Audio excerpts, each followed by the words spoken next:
Sensasi baru, nikmati waktu. Bisa bertolak belakang dengan yang selama ini diklaim Indonesia ramah, Indonesia. Ternyata begitu. Bisa bertolak belakang itu, analisa Mas Fahmi kenapa? Ya karena tadi sebetulnya kan kita nggak terbiasa berkomunikasi. Contoh gini Mbak, saya lihat ini bedanya ya antara Indonesia dan luar. Mungkin itu bisa menjelaskan ya bagaimana kita bermedia sosial. Saya tuh 10 tahun di Belanda, anak-anak saya waktu kecil juga di sana. Jadi waktu Belanda itu termasuk yang paling sopan ya? Termasuk paling Iya sopan. kan? Boleh lihat nggak? Jadi negara yang Nomor paling satu. sopan itu nomor satu Nomor kan? satu Belanda. Nah itu karena padahal kan katanya pedes tadi. Tapi kan ngomongnya masa pedesnya itu apa adanya kan.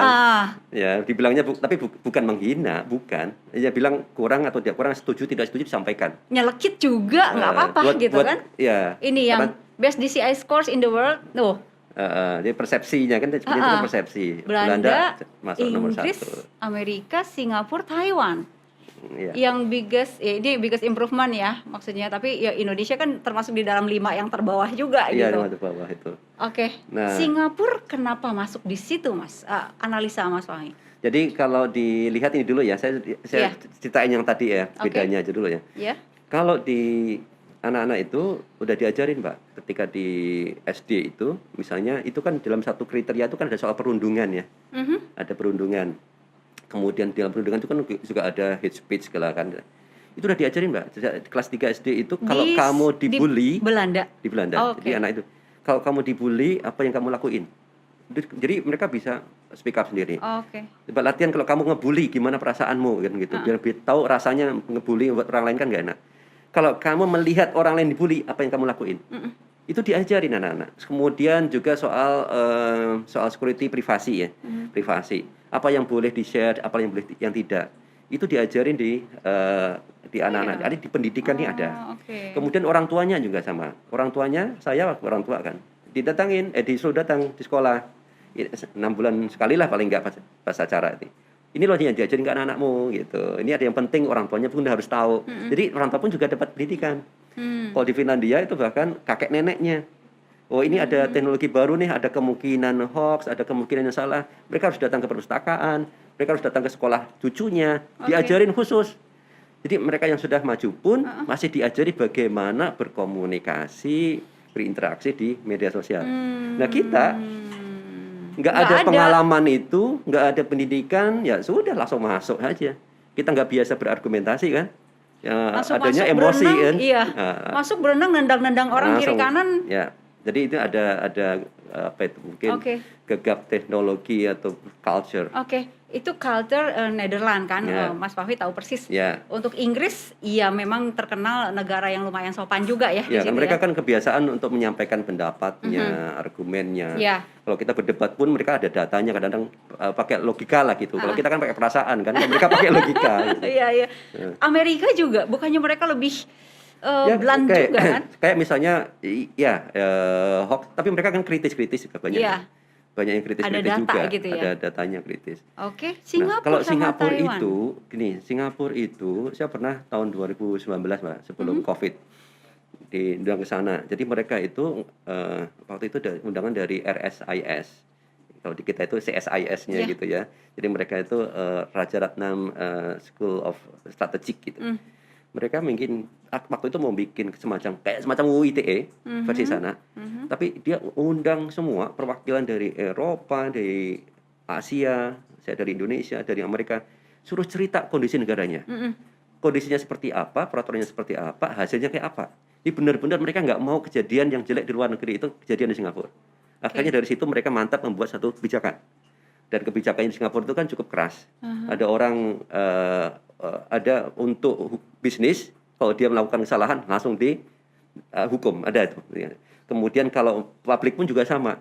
Jadi kalau dibilang kerasnya itu bisa jadi lebih keras daripada ujaran kebencian atau mereka keluarin nggak ada tempat gitu kan. Itu udah langsung keras. Maksudnya nggak ada tempat itu di dunia mayanya diapain? Ya langsung dimonitor dan bisa dihukum mereka. Jauh masuk lebih ke keras. Hukuman pidana? Iya bisa sampai ke sana pidana atau kemudian masuk hukuman perdata kan gitu ya kalau bisnis itu ada. Jadinya mereka nggak banyak berani melakukan itu. Kalau di kita kan bebas. Ada UU ITE. Tapi kan yang disasar kalau dilihat totalnya dari mereka yang berujaran kebencian tuh, ujaran kebencian yang belum ditangkap tuh jauh lebih banyak di kita itu. Yang belum ditangkap. Iya, kalau memang itu diterapin betul penuh dong. Kena semua, banyak kena. Nah itu Mas, kan Indonesia itu ujaran kebenciannya lumayan tinggi juga ya. Aku nggak tahu datanya, mungkin Mas Fahmi punya ya. Ujaran kebenciannya lumayan tinggi, hoaxnya lumayan tinggi. Kalau kita lihat tadi kan Belanda ya, terus kemudian ada Inggris di situ, ada Malaysia juga, ada Singapura. Malaysia nggak ada, Singapura ya, dan Taiwan. Beberapa di antaranya adalah politiknya itu lebih ke kerajaan gitu. Sementara di Indonesia itu kan politiknya terbelah dua gitu kan. Benar-benar terbelah dua. Dari 2014 betul nggak? Nggak tahu dari tahun. Iya, betul, dari 2014 lah paling nggak. Terbelah dua gitu. Apakah karena itu polarisasi itu sehingga mereka ya ujaran kebencian tuh udah kayak kedua belah pihak tuh udah kayak gitu, yang membuat Indonesia jadi 5 terbawah tadi itu, mungkinkah dari situ? Saya kira bukan satu-satunya faktor itu iya. Itu membantu, bisa mempercepat, bisa mendukung, tapi bukan satu-satunya faktor kan gitu. Dan faktor politik faktor politik juga iya, tapi juga karakter kan sebetulnya ya. Seperti saya ceritain, makanya di awal tadi cerita karakternya, kita itu kan nggak terbiasa untuk berdebat menggunakan logika, nggak terbiasa untuk berkomunikasi, tapi begitu nemu media sosial keluar semuanya. Dan itu didukung oleh polarisasi. Polarisasi itu sejak tahun 2014 sampai sekarang harusnya pas Pilpres ya udah penggunaan buzzer selesai, ternyata enggak. Disitulah keluar. Jadi seolah-olah itu ada pembenaran selama Pilpres, selama proses kontestasi. Maka di data saya itu banyak kan. Dari dua kubu itu bikin serangan, black campaign, hoax, ujaran kebencian. Itu udah banyak sekali. Kedua belah pihak. Semuanya melakukan itu, ya. Melakukan itu. Ini kan jadi contoh kan. Akhirnya orang lihat, seperti itu tuh komunikasi itu. Dan itu media sosial ini kita pikir kan terbuka ya. Orang di Twitter, Facebook, Instagram. Jadi orang bisa akses informasi apapun kan. Jadi harusnya kita terbuka kan. Nyatanya enggak. Informasi itu nggak menyebar kemana-mana ternyata. Jadi kalau ketika sekarang ada 2 klaster, 2 kelompok. Informasi yang disukai kelompok ini terus sirkulasi di sini aja. Entah itu di Twitter, Facebook, Instagram, YouTube, WhatsApp. Informasi sama semua. Jadi ketika ada sebuah isu, top influencers yang kita lihat di media sosial, narasinya apa? Jebret. Kemudian ditambah dengan buzzers, ada meme, ada apa segala macam untuk menyerang atau opini. Ternyata itu saya ikutan grup WA kan ya, grup WA beberapa kelompok gitu. Ternyata sama kan. Hari berikutnya langsung nyebar juga. Loh ini kan yang saya baca kemarin di Twitter. Iya. Sama persis. Yang ini juga sama. Ya, satunya juga sama muter. Jadi ternyata informasi itu kayak memang terbuka, tetapi tersirkulasi hanya di cluster. Makanya echo chamber tadi. Itu benar-benar membuat kita itu tidak bisa membuat informasi itu saling exchange. Yang membuat itu bukan media sosial, tapi manusianya ternyata itu. Manusianya cenderung dia pingin apa yang disukain saja. Akhirnya apa? Begitu ini ada informasi yang harusnya mereka baca yang benar nih, tapi nggak cocok buat dia, ditolak. Ini tuh juga sama sebaiknya tertolak. Jadi benar-benar informasi itu nggak exchange, muter. Ini yang bahaya sekali. Dan situ kalau kita lihat isinya saling merasa benar, dua-duanya merasa benar dengan argumennya. Lu salah, gua benar gitu. Betul. Nah ini kan akhirnya jadi contoh. Begitu selesai Pilpres kok masih terus sampai sekarang. Banyak akun anonim, banyak contoh juga untuk blunt, hoax, terus kemudian ujaran kebencian kan banyak sekali itu. Dan itu akhirnya kan jadi contoh buat orang-orang dewasa. Makanya kalau kita lihat kan banyak orang dewasa ya. Malah teenagers itu mereka nggak itu. Ini menarik. Kenapa teenagers nggak? Boleh lihat lagi nggak data yang tadi? Teenagers itu hanya 60%. 60%. Belanda itu 58 kalau nggak salah kan. Jadi selisihnya mungkin sekitar 10%-an kalau nggak salah. Antara Belanda yang bagus dengan teen Indonesia. Kenapa teen kita bagus? Dewasanya kacau. Iya, dewasanya kacau. Kenapa?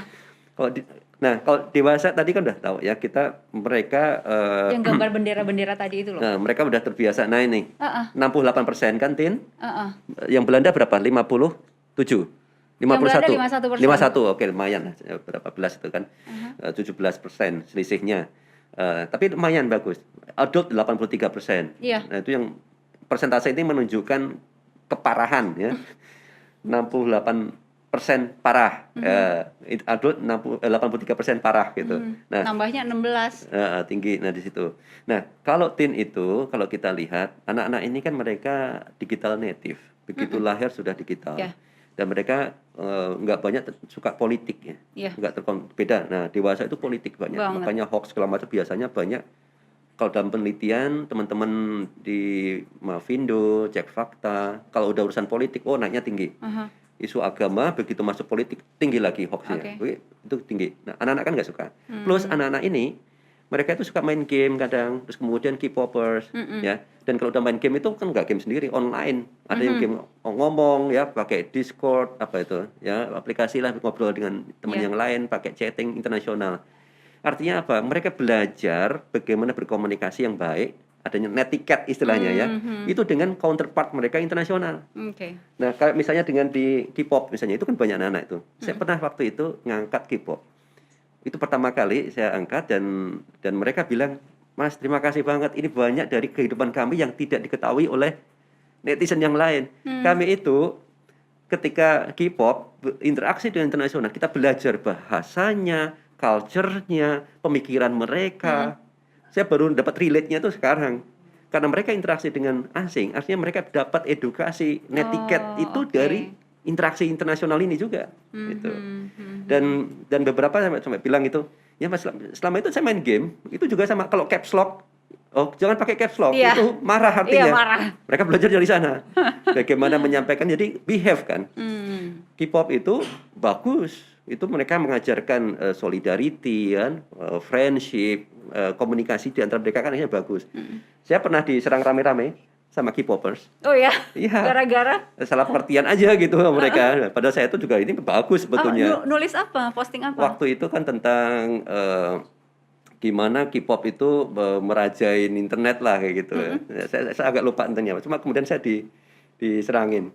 Cuma nyerangnya ini kok pakai bahasa Indonesia yang baik dan benar gitu loh. Padahal itu bukan orang Indonesia atau orang Indonesia, K-pop Indonesia. Oke. Bapak gini. Mereka menyatakan tidak setujuannya tapi dengan bahasa yang baik. Enggak nyelekit. Enggak model. Yang saya bilang enggak sopan itu kita diajar. Kalau kita kan modelnya kan ad hominem, ya, orangnya diserang, dijatuhkan, pokoknya enggak nyambung dengan topiknya. Kalau mereka masih baik. Ini nyerang saya kok baik-baik ya. Dan ini sebagai contoh aja, itu ada impact-nya. So far masih bagus dari dapat mereka masih digital native, belajar dari luar. Nah, tapi kalau dibiarin, mereka nanti kan berinteraksi lagi dengan sesama bangsanya ini. Ya. Kena influence lagi nanti bisa. Itu soal yang hasil survei tadi ya.